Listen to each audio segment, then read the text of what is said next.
Hello, everyone. Good afternoon, good evening, and good night, depending on where you are and when you are listening to this.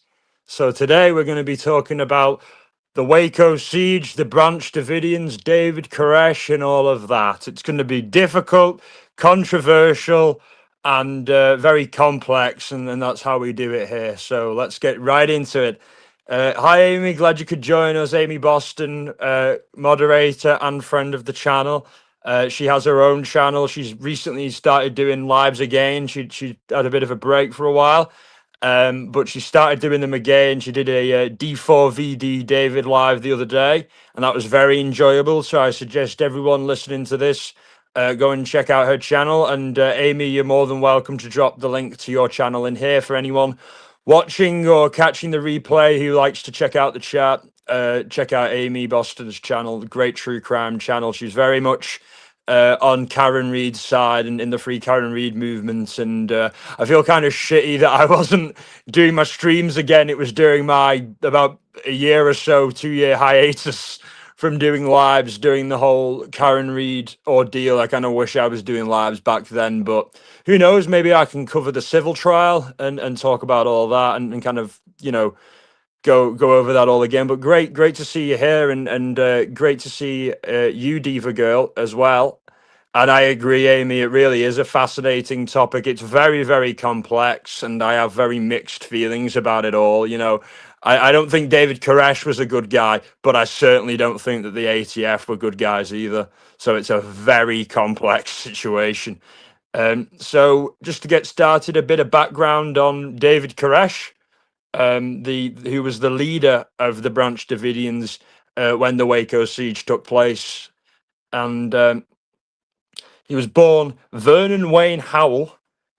Changed his name to David Koresh later on, but was born Vernon Wayne Howell on August the 17th, 1959, in Houston, Texas. So he was a Texan, born in Texas, died in Texas.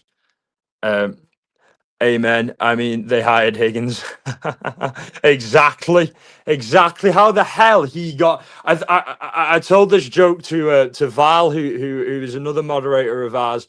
I said to her, "Do you think when he signed signed off for the interview that he literally thought it was like like the job was you get to drink, smoke, and use firearms all day? That was the job. You just got to get loaded on whiskey and smoke cigars and shoot guns all day. Like I literally think he was that stupid. He thought that that's what the job was." And yeah, I've seen some of the undercover footage of him trying to bust gun shop owners and things like that, and him being from Boston as well,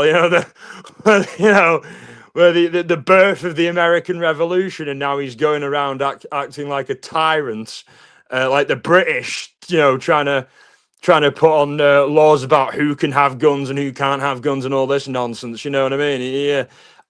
Add on to the fact that he was, he's a possible murderer of John O'Keefe.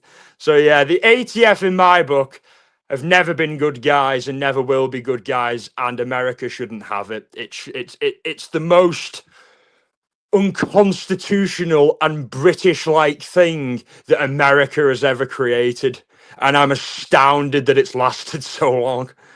He used his power to stalk a young lady down near Cape Cod, where he owns a home to boot. Oh my God, yeah, Cape Cod, right near Aunt Bev as well. So yeah, I always knew they were all connected. You know what I mean? So yeah, but if we keep going down that road, we'll be on Karen Reed all night. Because believe me, I can talk about that whole thing forever. So next live, or in the next week, I'll certainly maybe do a live about Karen Reed's situation in the civil trial, as well as a background for people who may be new to it. I also want to cover a case of a missing Native American girl. I want to keep that trend doing, where I cover the case of a missing Indigenous person at least once a month on the channel, because they get so little media coverage, and so little coverage generally from even from YouTubers, that it really is important that people make the effort to get the message out there. And oh my God, I'll come with you for that one. Yeah, that would be great. I could maybe try and get ATS up as well, and maybe Val and everyone, anyone else who's been really stuck in sucked into it, should I say? And like, I know me and Val followed the first two trials day by day, and yeah, and I know Amber did as well. And so yeah, I could have a panel party with everyone who's Karen Reed. That could be a really good time. So yeah, I really appreciate that, Amy. It's really nice of you to offer. But yeah, back to Vernon Howell, aka David Koresh. Uh, he was, like I said, he was born in 1959, born in Texas, died in Texas. Never knew his father. Was raised by his mother and his grandparents, and also his stepfather, whom he had a difficult relationship with. It was noted. Not sure if there was any like abuse there specifically, but it's just been known that they had a difficult relationship, and that David or Vernon never really connected with him. But apparently his stepfather wasn't did try, but he could never really connect with him, because he didn't feel like it was his true father, and it felt not right to him. And also, to add more adversity to young Vernon's life, he was born with dyslexia and had poor eyesight. So it led to him finding school an absolute difficulty, real challenge, not just academically, but socially. He was bullied relentlessly by his peers for his poor eyesight and his learning difficulties. And obviously, this being back in the 60s, they didn't know how to tailor education so that people with dyslexia or any other kind of thing like autism or Asperger's or something like that, neurodivergency, can actually learn better and absorb the information in a non-stressful way, so that they can progress, at the same pace as anybody else, as long as the education and the teaching itself is tailored to their needs. And sadly, in the 1960s and 70s, that really wasn't the case. So if ever there was a time to be born with such things, I think now is the time. They've really gotten a lot better in the education system, I've heard, at dealing with people like that, and tailoring their education so that it will benefit them. However, despite his difficulties socially and with academics, he was a very good guitarist, and that made him some friends in high school, and even up until the time he joined the Branch Davidians. Just before then, his dream in life was to become a rock star, and he was by all accounts, he was a very, very talented guitar player who could shred, and he loved rock and roll. So it's really interesting, a guy who was seemingly had such ordinary interests, and I suppose secularized interests, and interests that, I think fundamentalist Christians, like is what he became, would look down upon. I mean, he was a massive rocker. He was a massive fan of rock and roll. He loved Elvis. You know what I mean? He loved Elvis. He loved the Stones. He loved the Kinks. He loves uh, proper rock and roll. That's what he wanted to be. So he lived a rock star life through Christ within. Oh, absolutely. Oh, absolutely, he did. So I think that is what ultimately drew. I think he figured that out whilst he was in the Branch Davidians. But I'm not sure exactly what got him in it right away, because I don't think he thought uh, that right away. I'm not entirely sure, but he may have just heard about them, or may have been approached by someone, because he was in the general area. They had their Mount Carmel Center, and that was the area where he generally around the area where he lived. So he got hooked up with the Branch Davidians in 1981, and That's when his, rock and roll dreams fell by the wayside, and he got very much into the whole religious thing. And it seems like he did come from a Seventh Day Adventist background, which is important to note because the Branch Davidians was actually a splinter group from the Seventh Day Adventists, and the Seventh Day Adventism is its own form of Christianity, which is rather different to other forms. Their Sabbath is on Friday evening to Saturday evening, and they don't believe in heaven or hell. They believe that until the resurrection of Christ, when we die, we're basically in like a dream-like state. We don't go to heaven, hell, or purgatory. None of those places. We're just in dream world until Jesus comes back, and they believe strongly that the end times are near, and that Jesus will come back as a physical person. And the Branch Davidians broke away from the mainstream Seventh Day Adventists, arguably because their beliefs they became more radicalized. They were more hardline than the mainstream SDA church. And as well, another thing to note that a lot of Seventh Day Adventists don't eat meat, or they only eat clean meats, because the Bible talks about clean and unclean meats in Leviticus. And Seventh Day Adventists, and by extension, Branch Davidians, take this type of thing very seriously. So they wouldn't eat a hooved animal or anything like that. So no bacon sandwiches for them. Yeah. So he joined in 1981, and then he gained overall control of the Branch Davidians in 1987 after an internal power struggle with George Roden, who was the son of the founder of the Branch Davidians, who initially split away. However, he died, and his mother and George's mother, Lois Roden, had assumed the leadership of the group.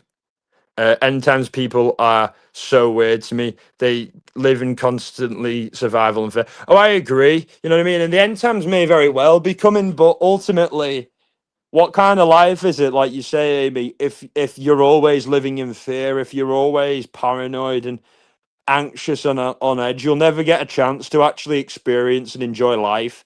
And you know what? Even if the end of the world does come, at least I'll know that I've like experienced life and I've made the most of the time with my family and the people that I love.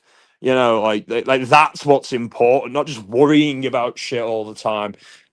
You've got to live your life, no matter how long or short of it. So, like, if I knew the world was going to end in an hour, I mean, I wouldn't panic.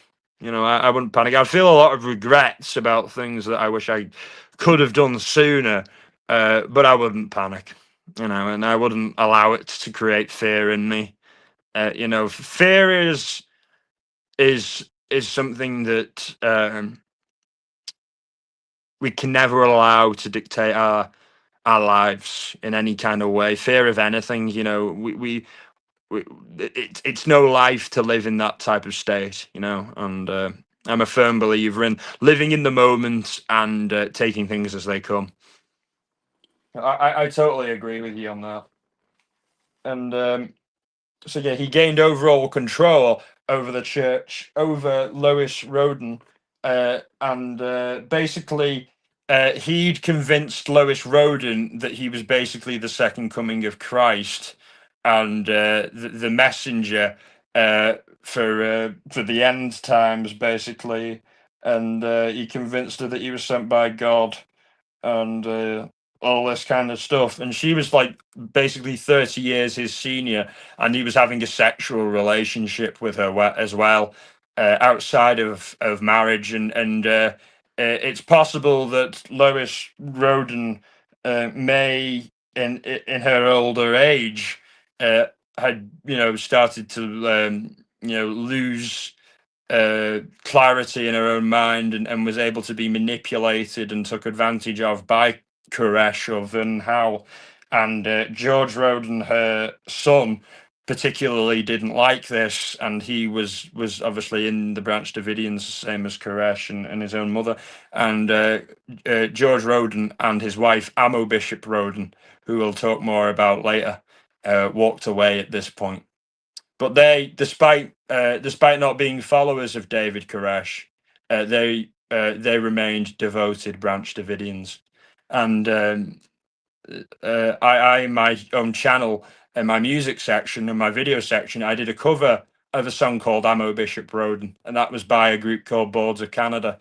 And that song, "Amo Bishop Roden," it's an instrumental, is written about, or is named after Amo Bishop Roden, the wife of George Roden. And the Boards of Canada, the group, have a deep interest in uh, the Branch Davidians and Doomsday cults. They think that it provides good imagery and good stimulus to use in music, because people kind of like that excitement, that danger, that element of, oh, it's all going to end, and it's kind of, it can be kind of pleasing musically to kind of create a sound of chaos, but in a very bizarre way. Boards of Canada are not a metal or a punk band; they're an ambient band. They create ambient music, and it's incredible that you can take a type of music that's associated with usual peace and harmony and balance, and but create that level of tension with it. Which is why I maintain that ambient music is the classical music of the 21st century. You can create all kinds of wide ranging emotions with it. So yeah, if you're interested, go and check out the cover I did of that song "Amo Bishop Roden" to see what it sounds like. But I think that song "Amo Bishop Roden" is less about the chaos of it, but more about the peace, the fact that she carried on believing in it, but walked away when Koresh took over. And I'll get more into that later on. Um, but yeah, he gained overall control of the Branch Davidians by having sex with Lois Roden and convincing her he was sent by God. And then um, George Roden, Amo Bishop Roden left, and a few others left. But he had most of the membership intact. And this is the point in 1987 when he changed his name to David Koresh from Vernon Howell. And he taught that he was chosen to interpret the seven seals from the Book of Revelations, the end times, and that we were living on that his followers were living in the end times, and that they were waiting for the rapture. And he also said he also had a belief, a concept called the new light, and he said that God told him all women in the group were his wives, including minor children, girls, which is really messed up. And we've seen this in the Mormon splinter group, led by Warren Jeffs, the FLDS, the Fundamentalists, Latter Day Saints. He was basically, making those similar kind of decrees to his followers, and it's real abuse and sick and the worst type of manipulation. And then he started on the whole doomsday shtick, where he was encouraging the Branch Davidians and actively making the Branch Davidians start to stockpile weaponry, and this included fully automatic weaponry that's illegal, and this was all done for the ultimate battle between good and evil. And now we get onto the raid. So, based on accusations of child abuse against Koresh or Vernon Howell, whatever you want to call him, and also the fact that they had illegal weapons there, on the 28th of February 1993, the ATF raided the place, and this resulted in a gunfight. And the truth is, and what I believe is, that the ATF fired first. That a Branch Davidian member was going to going was at the window near the door, and they shot at him.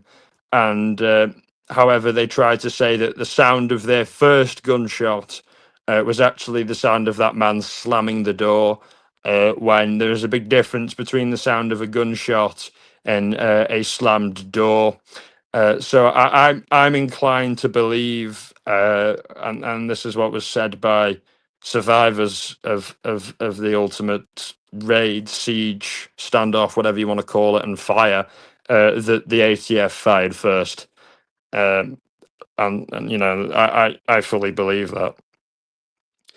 And Koresh then led, and the gunfight ensued where 6 Branch Davidian members were killed, and 4 ATF were killed in this initial gunfight on the first day. And this led to a 51-day standoff against the feds. And initially it was the ATF dealing with it, and then after that it was the FBI. And Koresh died on and the siege and the standoff ended on April the 19th, 1993, where Koresh was aged 33, and a fire consumed the compound. And there's varying accounts of how this fire started. The FBI and the ATF say that the Branch Davidians set themselves on fire, and I really don't believe that. That's absurd. I personally believe that the FBI and ATF, when firing on the compound, accidentally or purposefully, depending on what you think, hit gasoline tanks and other bits of fuel that they had in there, because they used petrol to power their generators that they had on the compound. So I believe that's how the fire may have started. Sad the government messed up big time. Oh, I completely agree, Christine. I believe that Koresh or Van Hal was a child abuser and a cult leader, but I believe the other Branch Davidians in there were victims. They were all victims of him, and they didn't deserve to be shot at by the ATF and the FBI. They didn't deserve to die. They deserved to be helped, and it should have been done, could have been done a completely different and better way. Koresh was pretty friendly with the local sheriff in Waco and often allowed him onto the property. So if the investigation could have been conducted by the local sheriff acting with the authority of the federal government, then I don't think the big shootout would have happened. I think a fair, transparent investigation could have taken place, and if there was evidence of child abuse, which I think he was, with these dictations that child brides are okay, that's child abuse in itself. Whether he physically did anything or not, that's sick, and he should have been arrested for that alone.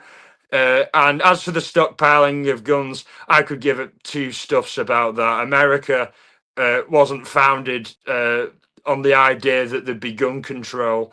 To me, that's an absolutely nonsensical thing. I think it makes no difference if you can.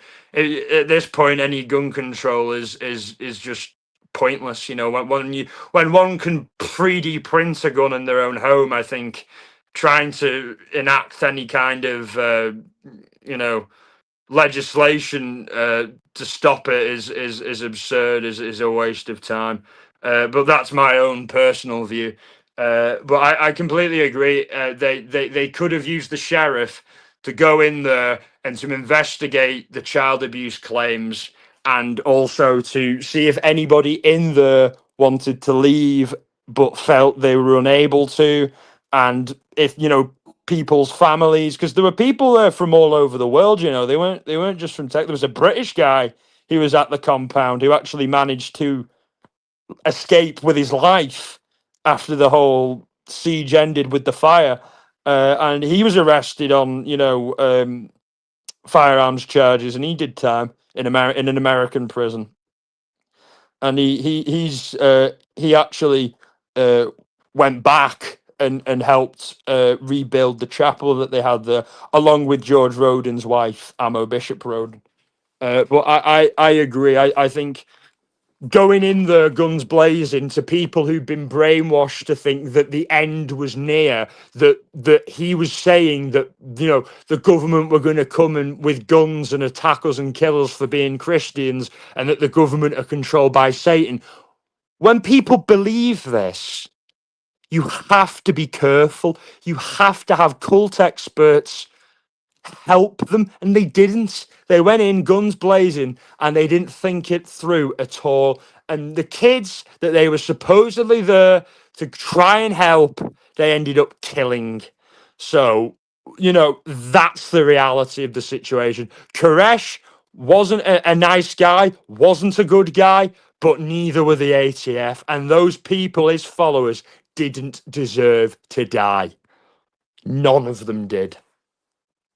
Didn't Koresh speak at university in England? Yes, he did. He was actually very active globally. You know, they made a lot of films at the compound, and I've seen them myself. You know, and then they'd circulate them internationally. So, like I said, he did get quite a lot of people from all over the world, and the main people that he was getting in were converts from Seventh Day Adventism, which, you know, it's not the Branch Davidians are were and are just a more extreme form of Seventh Day Adventism. But the stuff that Koresh was bringing in, like the child brides and all that stuff, that has no basis in original Seventh Day Adventism or even in original Branch Davidianism.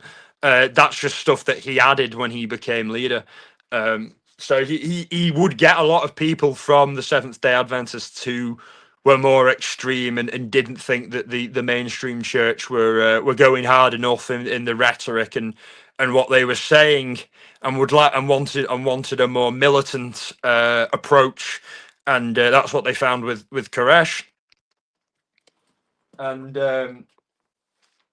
yeah, the ATF ignored pleas, and the FBI ignored pleas from Branch Davidian members to ask them to stop shooting, because saying that they had men, women, and children inside. I've heard the audio of it. It's chilling and haunting. You know, this is the sound of people who are, you know, feeling helpless and are scared and just want it to stop and want it to end, and they weren't listened to. I call it the Waco slaughter, and this is titled America's Bloody Sunday for a reason. Bloody Sunday in Ireland was when some people in the north of Ireland, in a city called Derry, were protesting on the streets for civil rights for Catholics in Northern Ireland, and then they were opened up on by British Army parachute regiment, and then 14 were killed. All unarmed civilians, all just trying to participate in a protest for their own civil and religious rights within a country, and they were massacred. And I think that Waco was America's Bloody Sunday. America, well, not the American government of the time of Bill Clinton, should hang their heads in shame. Janet Reno ordered, in my view, and Bill Clinton ordered the killing of men, women, and children in Waco. The only person who deserved arrest was David Koresh. The rest of them did absolutely nothing wrong. They were the victims. You know, they were victims of him, and then they were even greater victims of the federal government, the supposed protectors, the supposed people who were coming in to help them. I don't think it was ever about that. I think that Waco was the government trying to send a message, the government of the time of Bill Clinton, to try and send a message to people like, you know, the Branch Davidians, like militia types, like people who live off grid, who are sovereign citizens, to say, look, we're not going to tolerate you anymore. This will be you next. And to me, that's tyranny, and that's exactly symptomatic of what the British were doing in to the early settlers, and that's what led to the American Revolution. And that's what I know. And the US government under Clinton was certainly acting in the way of Britain, the tyrant, as opposed to the way the United States government should act, as for the people, by the people. And that's what America was founded on. And I think that is ignored by basically every administration. Waco, then Oklahoma, absolutely. Timothy McVeigh was horrified, angered, and heartbroken about what happened in Waco with those children being killed by, I believe, the federal government, and innocent men and women who'd done nothing wrong, who had been manipulated by a charlatan, and they didn't deserve anything but help and understanding. That's it. Then people who join cults aren't bad people. People who lead cults are bad people. Remember that. And McVeigh saw what happened. Had already been reading a book called The Turner Diaries, which talks about the United States government being essentially taken over by communists, and that the American people had to rise up and overthrow it. And that's what the Turner Diaries are generally about. And McVeigh had been reading this, and then he saw what had happened in Waco, and he thought, right, that's it. It's happening now. They're doing this now. I must act, of course, I would have been, if I would have been around the time, equally as angered, shocked, and horrified. But the solution to kids being killed isn't going and filling a truck full of explosives and then putting it at the ATF where, near the crash where their kids were, and then their kids died. That doesn't make you a hero. And that makes you as evil as them. You don't resist people who've murdered children by murdering theirs. That ain't how you do it. That ain't right. And I mean, what you do is you raise awareness about these things, and you do protests, civil disobedience, that type of thing. Once you stoop to their level and pull a massacre, that's all they talk about. They forget about Waco and they talk about Oklahoma. And that was playing right into the hands of the federal government. And it's a pity that McVeigh decided to go and do that instead of doing something productive like activism, like getting on the streets, going down there, speaking to people, getting the word out, getting the information out about what the federal government did that day and how evil it was, and not stoop to their sick, psychopathic, murdering level. We've got to be better than that. You've got to be better and morally superior to your enemies, to your adversaries. Once you get down in the swamps playing their games, you're just as bad as they are. They've corrupted you, and that's what they did to McVeigh. They corrupted him, and it's a terrible shame that both of those horrible tragedies happened, and I feel equally as bad for everybody involved in both. No one deserves that.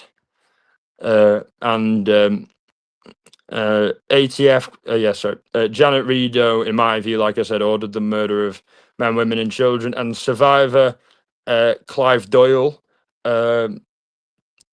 along with George Roden's wife, Amo Bishop Roden, helped rebuild the chapel on the site. And it's believed that children were shot by the ATF or FBI because they were found with bullet wounds. However, the Southern Poverty Law Center, that's a conversation for another time, because some of the things that they've been involved in and they've done is absolutely horrific and really, really not okay. They say that they believe that they were mercy shootings, that they were people, that the compound was on fire and that parents shot their children. But the way the way they were shot, it would suggest they were shot from quite a fair distance away, not up close like you'd expect from a parent taking their child out so they didn't have to burn alive along with them themselves. It didn't look like that. As far as I'm concerned, they killed kids that day. They shot them. Whether meaning it or not, they shot them. That's the point, bottom line. And that's, to me, a sick crime against nature. And who's going to put the government on trial? Exactly. Who's gonna put the government on trial? It's federal government. You know, they're all beyond reproach. You know, it's very, very sad.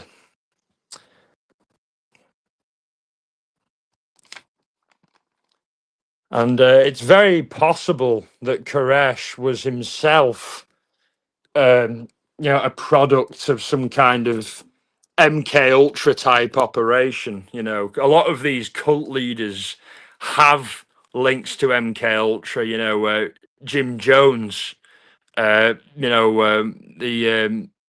is it the Temple of God, something like that? No, the People's Temple. I'm getting the Children of God and the People's Temple confused. Yeah, the People's Temple. Jim Jones.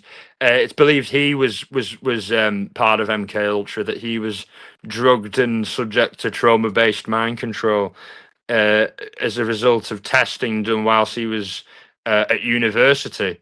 And this has been declassified. The U.S. government and UK government and a few others admitted that they were doing these types of trials in the 60s and the 70s and the 80s. But they deny that these things, that MK Ultra continues. But of course they would. I think that. I think that the bottom line is that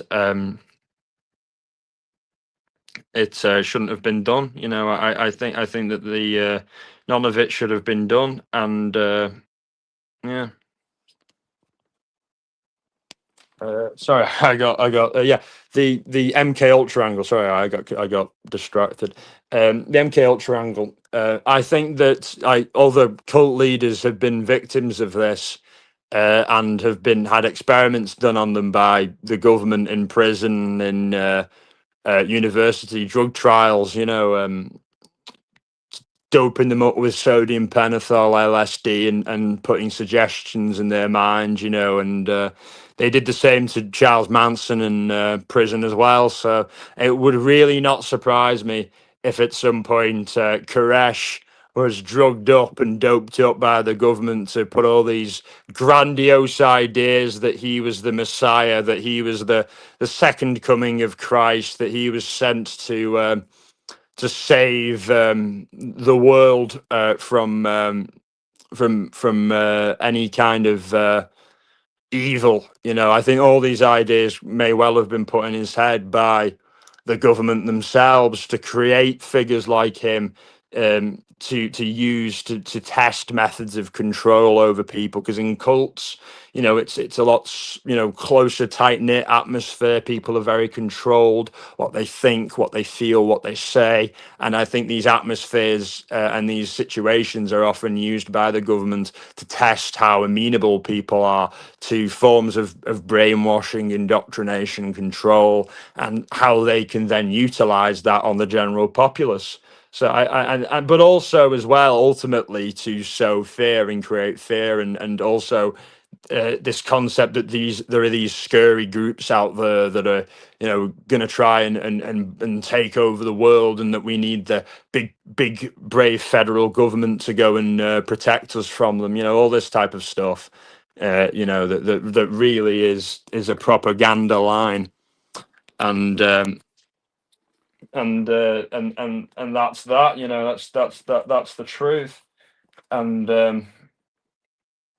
whether he was MK Ultra or not, obviously, is up to speculation. I'm not entirely convinced or know one way or another whether he was or he wasn't. But it seems like a lot of these cult leaders and cult figures are at some point, drugged by the federal government, and have some kind of job or are in some kind of place where it was known that MK Ultra trials testing was performed.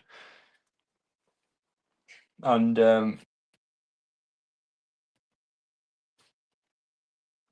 they also threw tear gas into the compound where the Branch Davidians were living as well, and this this was in such an enclosed space. They didn't throw one or two to subdue shooters and gunmen, whatever. They absolutely caked the place in it, and that would have uh, put everybody in there in danger, not just the people who were firing back at the ATF and the FBI. It would have put everybody in danger. So it was a very, very reckless and foolish thing to do. And it showed the FBI and the ATF had a complete lack of regard for the well-being and the safety of everybody in there. Exactly, Christine. It was a completely unnecessary use of force. That they came in like an invading army, and that's how they were perceived. I don't think there's any other way that it could be perceived. Like I said earlier, though, if the sheriff who Koresh liked and trusted was used by the feds to conduct that investigation on their behalf so that there was no nastiness, it would have all gone a lot better.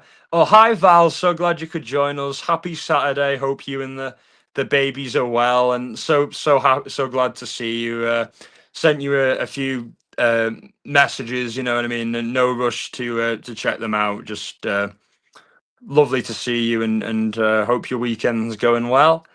And yeah, so we're talking about the Branch Davidians and David Koresh, and Waco and that type of thing. I'm sure you're familiar with it all, Val.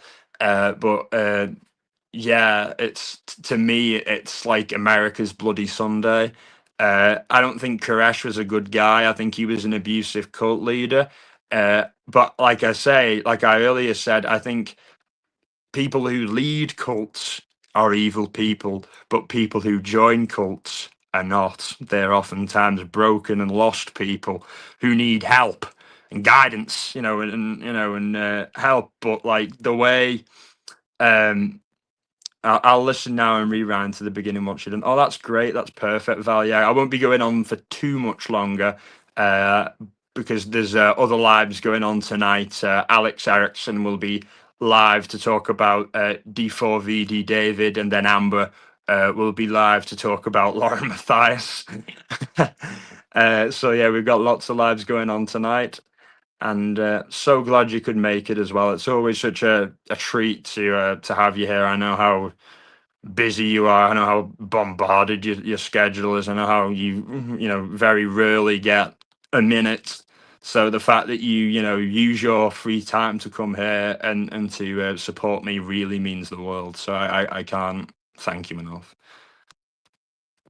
But yeah, as I was saying, I think people who lead cults are evil people, but people who join them are vulnerable people, are people who have are lost in life and need help. You know what I mean, and need guidance. And the way the ATF, the FBI, stormed in that compound on when they were supposedly there to investigate allegations of child abuse and illegal weapons possessions. The way they stormed in there like that was only asking for trouble. Was only, how else did they think the Branch Davidians were going to respond? A religious cult where the leader had been getting it into them that like the armies of the government, which is controlled by Satan, which is what he said, would come in and destroy us. Like when that prophecy from this guy who you believe in is coming true for your very eyes, what else are you going to do? And they knew, the ATF and FBI knew that that's what they believed. And they still went in like that anyway, when they could have used the local sheriff, like I was saying to Christine before you got here, Val, who was friendly with David Koresh, who Koresh liked and trusted, to actually conduct the investigation into illegal weapons and child abuse. But like I said, I don't think there was a need for investigations into illegal weapons. Like, oh, so what? He had a fully automatic gun. Who cares? You know what I mean? And like, I don't think that's really a serious crime. But child abuse, of course, is, and cult activity is. But the way to handle people in a cult is never going in like that. It's never going in like that. That's only asking for trouble. You get cult deprogramming experts, you get cult survivors, family members of people in there, and you do it with local law enforcement, especially somebody like him and them who were really anti the feds, bringing the feds there in mass, armed with tear gas and guns, was only asking for trouble. And I maintain that I believe that the feds, the ATF, shot on the Branch Davidians first, and that the Branch Davidians returned fire. The government is always lying and trying to cover itself. Look what happened with that poor police chief, who, they lied about her, saying that she was pointing the gun at a fellow officer when she was trying to take her own life. Because she was depressed with postpartum depression. Look at the way the police lie. Look at the way the government lies and people in authority lie. I don't trust them for a second. But I think that there was grounds for them to investigate Koresh based on child abuse and cult, manipulation like activities. But like I said, they didn't they didn't go in there like they wanted to actually help anybody. I think that that's a lie. I think, like I said earlier, it was a way to say to other groups that may be, off grid militia types, Minutemen, um, like reclaim the land people who live in like rural, of the land for the land type, almost like Native Americans live, you know what I mean? But like white people and other races, but like live in small communes, like almost like reservations, and live off the land and all that type of thing, and don't bother with the outside world, and really just govern themselves. I think that was the government's way of saying, Clinton's government way of saying, look, we're not going to tolerate this anymore. You're going to be next if you don't stop. And I think it was a way to intimidate people who were, who didn't want to conform to the ordinary. These are approved beliefs. These are not approved beliefs. All live in a big city. Let's, all drive ourselves stir crazy in a concrete jungle. You know what I mean? Like all that type of thing. I think that that's what it was motivated by more than anything else. I don't think for a second the ATF was needed for any of that.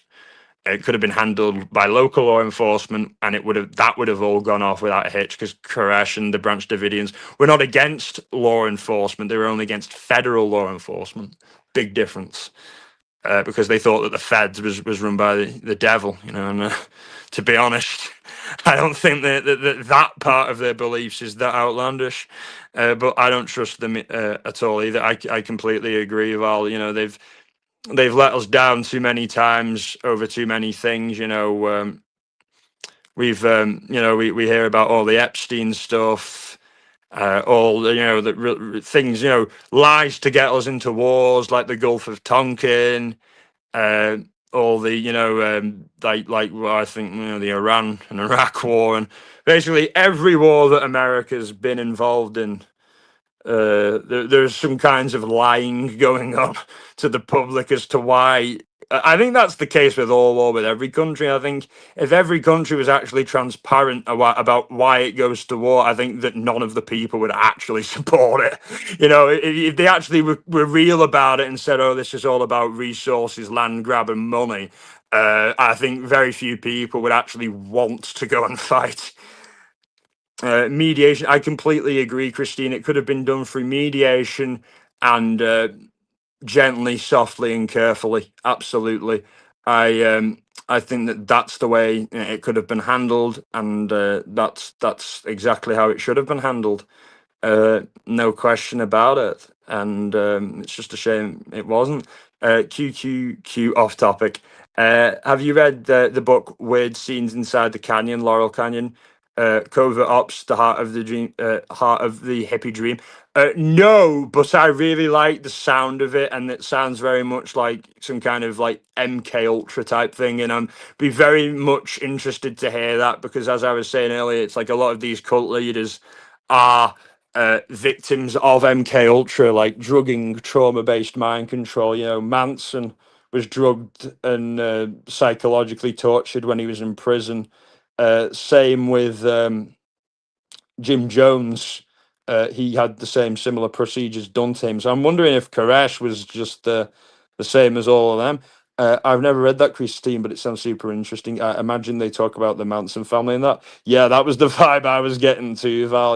And both me and you are very interested in the Manson case, and I'd love to do a live about it, but I think YouTube might not be the place for it. I think Rumble could be the place for it, a better platform for it, less censorship, because um, it's the Manson case. I have quite controversial views on it.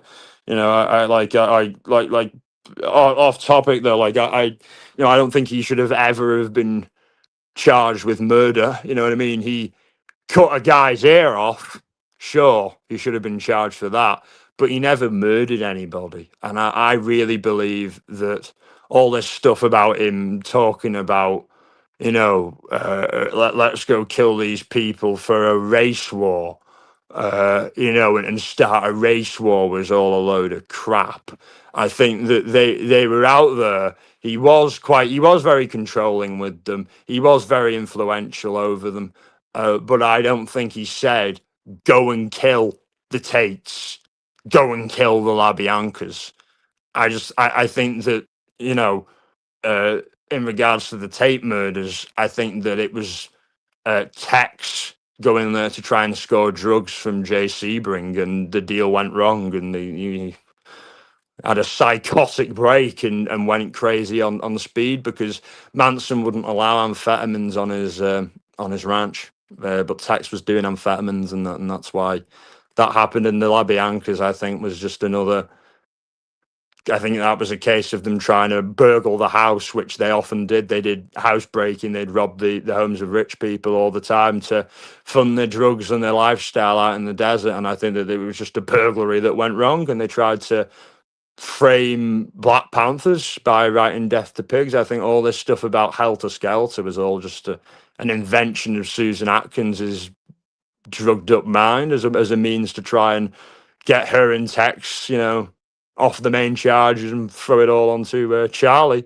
He wasn't even there when it happened. So I don't think he was a sane person. I think he was a guy who was deeply damaged and psychologically ill, the same um, as David Koresh, because they'd both had traumatic childhoods.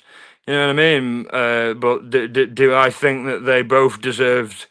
I think Koresh kind of deserved the fate he got, but I don't think all of his followers did. But I don't think Manson should have served as long as he did in prison. When you've got guys who've literally like murdered children who actually get out, you know what I mean? Whereas he died in prison for murders that he wasn't even there for, and people get out for murders they physically commit. To me, it was an absolute joke. But I'll cover Manson on Rumble. Like I said, it's too controversial to do here.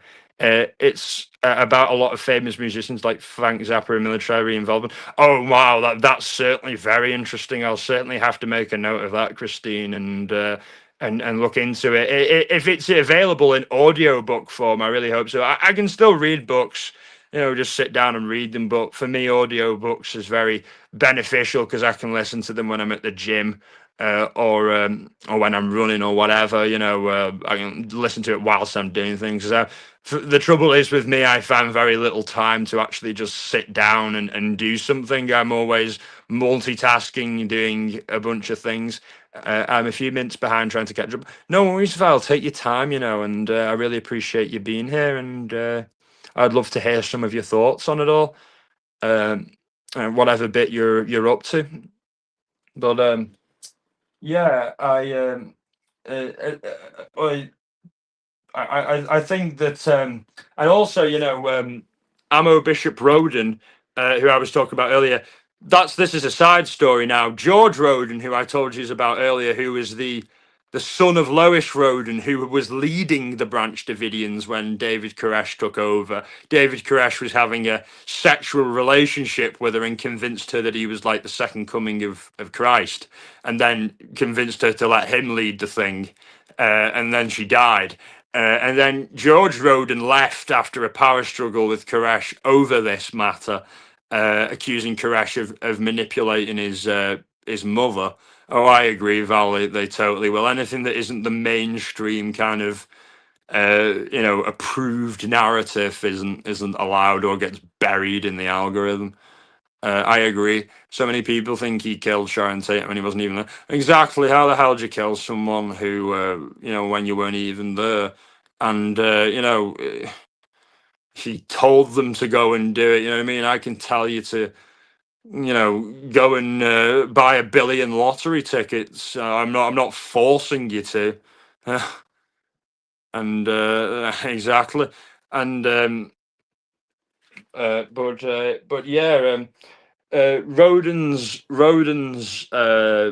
mother died, and basically Koresh took over what had been in Roden's family ever since the Branch Davidian was started by his father. So Koresh took it over. George Roden and Ammo Bishop Roden left, but they still considered themselves Branch Davidians. They just thought that it was like a heretic who'd taken it over, and they felt that they were still true Branch Davidians. But George Roden had a bit of a psychotic break, a mental health episode, and it's kind of understandable. Your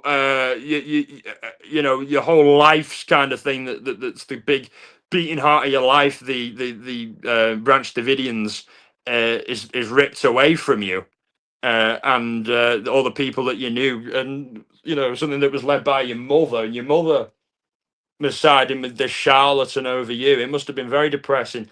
But then George Roden um, was with his roommates and killed his roommates. And then him and Ammo Bishop were separated.